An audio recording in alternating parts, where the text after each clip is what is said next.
Benarkah etnis Rohingya bagian daripada propaganda elit global untuk menghancurkan suatu negara? Inilah sisi lain dari kejanggalan-kejanggalan pengungsi Rohingya. Yang pertama, jika memang benar etnis Rohingya dibantai habis-habisan di Myanmar karena mereka beragama Islam, lalu KNPA mereka tidak berjihad, bukankah mereka manusia yang kuat dan suka memberontak, padahal mereka sendiri sudah mengklaim bahwa mereka asli pribumi Myanmar, dan juga jika dipikirkan, selemah apapun umat Islam, pasti mereka akan melawan demi agama dan bangsa sekalipun harus mati. Apakah mereka tidak mengerti konsep jihad? Atau jangan-jangan mereka bukan Muslim, melainkan munafik? Yang kedua, ada unsur permainan politik.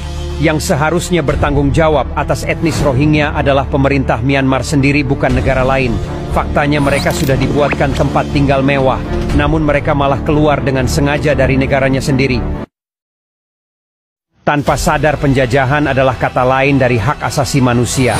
Hancurkan agamanya dari dalam, hancurkan moralnya dari pendidikan, hancurkan negaranya dari ekonomi, hancurkan kepercayaan rakyatnya dari politik, hancurkan persaudaraannya dari propaganda media, rahasiakanlah sesuatu itu dengan cara tidak merahasiakannya. Inilah yang disebut penjajahan gaya baru. Yang keempat, jika memang benar mereka terusir lalu terdampar dan membawa identitas sebagai orang yang beragama Islam, lalu kenapa mereka tidak membawa Al-Quran untuk dibaca, dan kenapa keislamannya tidak ditampakkan, justru malah jauh dari kata Muslim?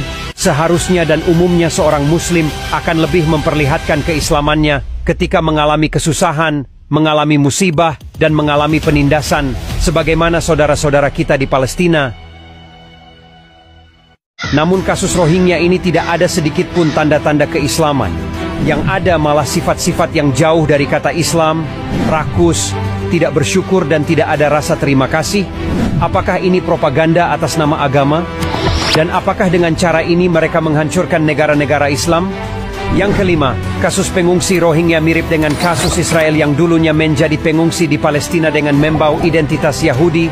Faktanya sekarang, pengungsi Rohingya yang dulunya ditolong dan diberi hak hidup, malah sekarang mereka berdemo dan minta tanah.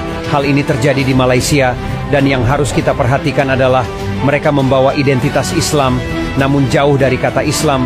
Hal semacam ini tidak ada dalam sejarah bahwa umat Islam memberontak dan meminta-minta tanah demi kekuasaannya. Berhati-hatilah, dan kalian harus membedakan mana Islam dan mana munafik. Dan kalian harus ingat bahwa kejahatan propaganda yang paling ampuh adalah propaganda agama. Gimana menurut kalian? Komen di bawah.